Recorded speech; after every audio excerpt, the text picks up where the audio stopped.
Who will stop Manchester United? Because the Red Devils are looking unstoppable at the moment. They are one of the most informed teams in the Premier League as we speak, alongside Chelsea, both teams who have won their last 4 consecutive fixtures.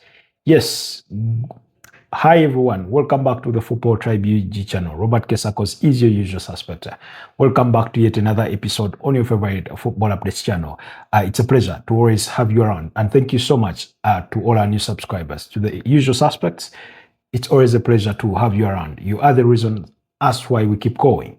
Anyways, today we discuss Manchester United following their 4th consecutive victory in the Premier League this season. And that 4th, of course, under interim manager Michael Carrick, because they beat up against Tottenham Hotspurs, a 10-man Tottenham Hotspurs, following the sending off of Christian Romero by 2-0 to move within just 3 points behind a second place and a third place Manchester City and Aston Villa respectively, following Aston Villa's 1-1 draw away to AFC Bournemouth. So they are within 3 points of second place.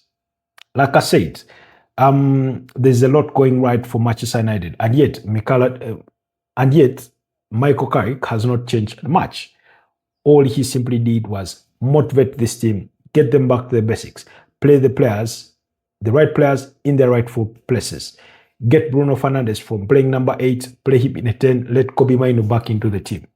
I think it goes without saying, and if we were mind readers or heart readers, maybe Kobe Mainoo was the happiest player when Ruben Amorim was shown the exit at Manchester United, because he is loving life in Manchester.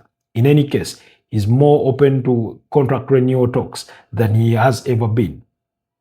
He's more willing to stay at Manchester United than he ever was during the Ruben Amorim era. We know that he wants to be part of the England national team squad for the World Cup 2026. And with Ruben Amorim in charge, that chance looked to be dimmer than a burnout candle in a dark tunnel.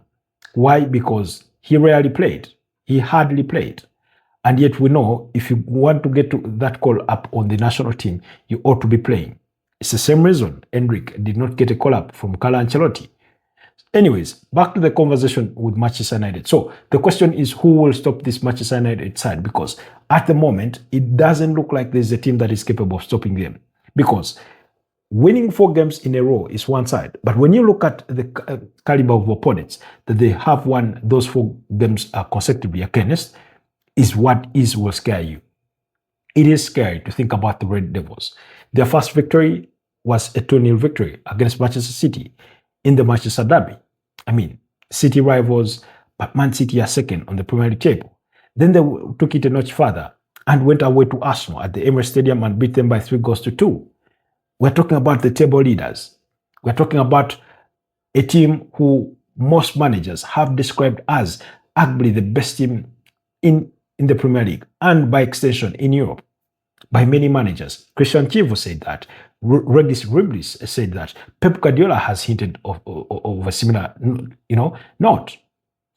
Arsenal are that good, and yet Manchester United had no problem blowing them away in a 3-2 victory at the Emirates Stadium. From there, they took it a step further, beat up against Fulham by a similar scoreline. The fashion of winning, how they won against Arsenal after conceding the equalizer in the 84th minute.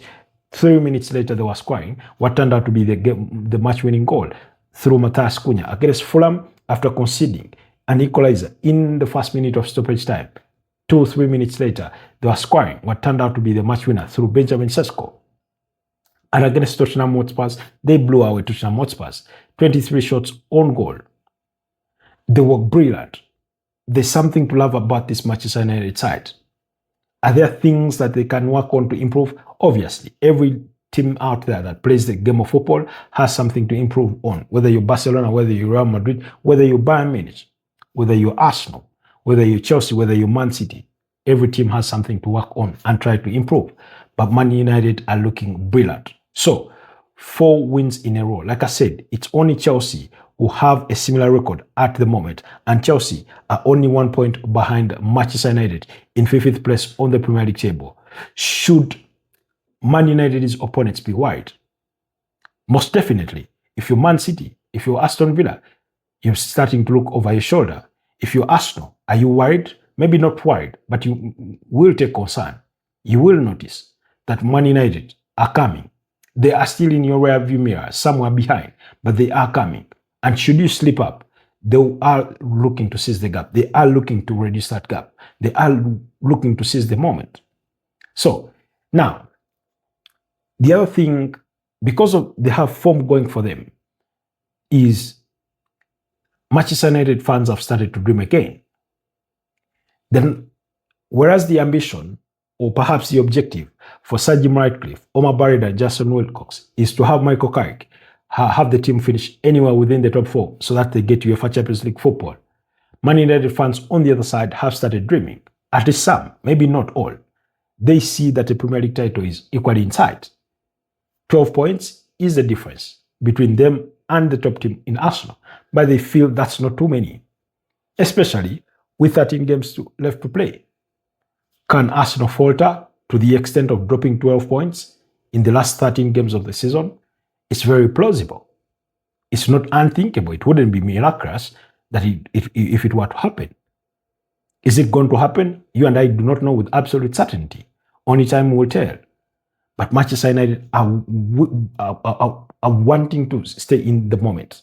They have the faith, they have the belief, they have the momentum. And one of the key advantages of Manchester United as to why they have belief is they do not have so many games, difficult games, on paper.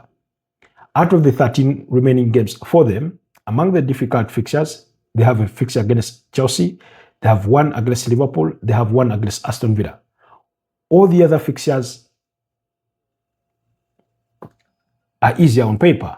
But let's not forget, we're talking about a team that has already beaten up against the table leaders and the second place team. So, who is everybody else that is below them or just slightly above them? You know? So, it's really scary. We're talking about a team who are only left in one competition. They're not in the FA Cup, they're not in the EFL Cup, they're nowhere in Europe. So that means they have only the Premier League to concentrate on.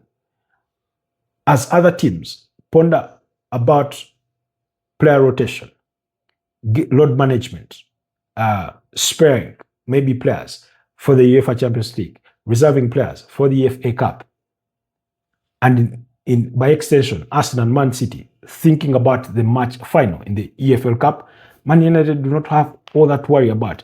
Every single game week out, they get to field their best team available.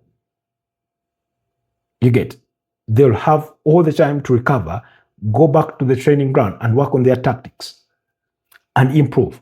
Really, most managers, look at Liam Rafinha at Chelsea. He's hardly had a week in football where his team does not have a midweek game. As we speak, we know that match day 26 of the Premier League is coming on Tuesday. You know, it's coming on Tuesday. Those fixtures are around the corner, and all these clubs are aware. Of course, Man United, they too will be in action, you know, but that's not a worry for them, you know. So Tuesday, Wednesday, Thursday, that's match day 26.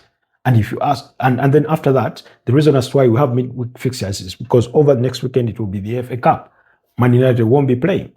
So that means they'll have all the time to rest until the other weekend when they get to play. In between which there, Arsenal have another game. You know? So then this new aura, the belief, that has been injected in by the new manager Barnes in Michael Carrick. Like I said, when you watch those Man United players play, they are willing to fight. They're not willing to give up until the last minute. That's why they've scored 2 goals in the last minutes of the game and won themselves 6 points while at it against Arsenal and against Fulham. It's been brilliant. But also bearing in mind that they've kept 2 clean sheets against Man City and against Tottenham. That's as many as they had kept, I think, previously, because the other clean sheet that I can remember for them came against, was it Sunderland? Their 2-0 victory against Sunderland. I don't remember the other one, but I do not think they have more than 4 clean sheets this season. And yet 2 of them have come in the last 4 fixtures. So it's impressive to watch, really, if you're a Man United fan. Then the other factor is that there's no pressure on Manchester United. Why is there no pressure? Like I said, there's no pressure that comes from other competitions. Injuries are not too many for them. So even though they have some injured players, they still have a squad sufficient enough to sustain this rundown of the season because they are only in one competition too. Nobody expects them to win the league. So in any case, they are hoping for a best case scenario that they can finish second, they can finish third, they can finish fourth. Anything, I mean, in any case, last season they finished 15th on the Premier League table. So by the virtue of where they are, it's already an enormous improvement. Not that we shouldn't hold them to higher standards because they are Manchester United, but if we are comparing what happened to them last season and this season, then it's bound to only be better, and they can only improve from their own. So the question is, who will stop Manchester United? When you look at some of the upcoming fixtures, for example, on Tuesday they play away to West Ham. West Ham is one of those teams battling relegation. West Ham are 3 points below relegation because they are in 18th place, while Nottingham Forest in 17th are only 3 points ahead of them. After that, Man United will have a space of 12 days of rest before their fixture away to Everton. Now, again, that's the rest I'm talking about. Players have the ample time to rest and recuperate and fire themselves up for the next game. And we know for a fact Man United have no trouble winning away to Everton.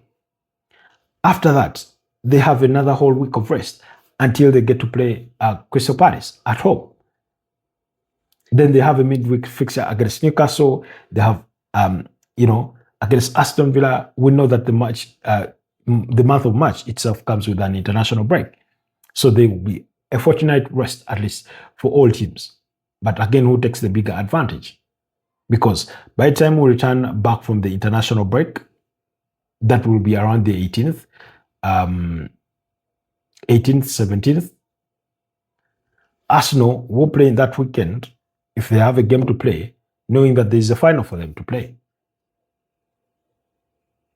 So, no pressure, new manager bounce, only playing in one competition.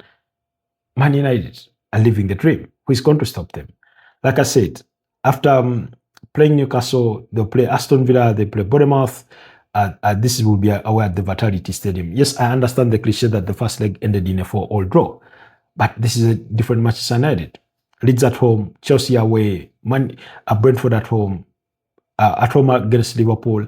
Now, 3 of what you'd regard as the most difficult fixtures that they have against Aston Villa, against Liverpool. These are games that they are going to play at Old Trafford at home. It's only Chelsea that is away from home. Maybe I don't want to factor in Newcastle because Newcastle are not their best version as we speak. Yesterday they lost 3-2 against Brentford at home at St. James's Park. After Liverpool, they have Sunderland, they have Nottingham Forest, and close the season with a trip away to Brighton and Hove Albion. So, Manchester United, what's stopping you from finishing second on the Premier League table? I say second because my prediction was that Arsenal will win the Premier League title. So I don't want to jinx that. I don't want to ruin that. Your thoughts on Manchester United, that and more, in the comment section. Do not forget to like, comment, and share with your friends. And do let me know what your thoughts are about Manchester United. Who do you think will stop them? Where do you think, how far do you think they can go with this winning streak? Can they go all the way and win all their remaining 13 games and make it 17 out of 17 with Michael Carrick in charge? Or do you think somehow, somewhere they will slip up? Your views and thoughts. Bye-bye for now. Stay blessed.